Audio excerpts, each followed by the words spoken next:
Is Scream 7 in danger? With the announcement of Radio Silence not being able to helm the project, this leaves some fans worried for its outcome. Should we be worried? Let's get into it.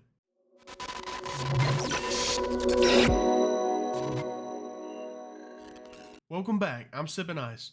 This is not going to be a crazy long video, but it has some major news pertaining to my and some of y'all's favorite horror franchise. That's right, Scream. A major bombshell has just dropped that Radio Silence will not be directing the upcoming Scream 7. Just about every horror news outlet has made an article discussing it. Bro, I really mean like all of them.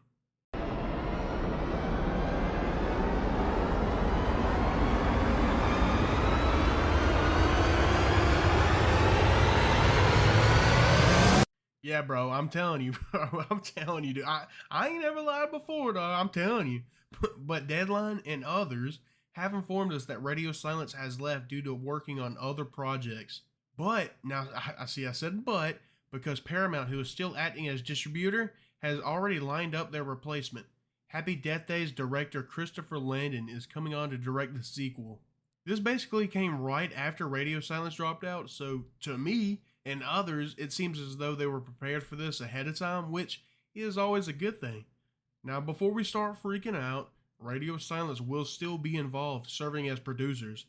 And worst case for me, and worst case scenario for me, let's just say worst possible case scenario, they weren't involved at all. Landon has still helmed Happy Death Day, which is a fantastic movie by all accounts. Like every single account, as in my accounts. Me, I love this movie. Trust me, I'm still worried as most of you are, simply for the fact that what if it doesn't follow the same formula as part 5 and 6? I personally believe that the even scarier part is the fact that there's no confirmed writers established yet due to the ongoing strike, which I'm all for. Stand up for your worth. That's what I believe personally. But if we get James Vanderbilt and Guy Busick back, my nerves will all be calm. Because the director is great, Radio Silence is executive producers, and the writers that created the Core Freaking Four. The Core Fucking Four. Thank you very much. Now take this with a grain of salt because it's not confirmed, but it has also been reported that Landon will be bringing back some of that Wes Craven humor we saw in the OG films. Wow, this will automatically make this installment pretty different and so on from the requels, that being Scream 5 and 6. It could create a nice cohesion.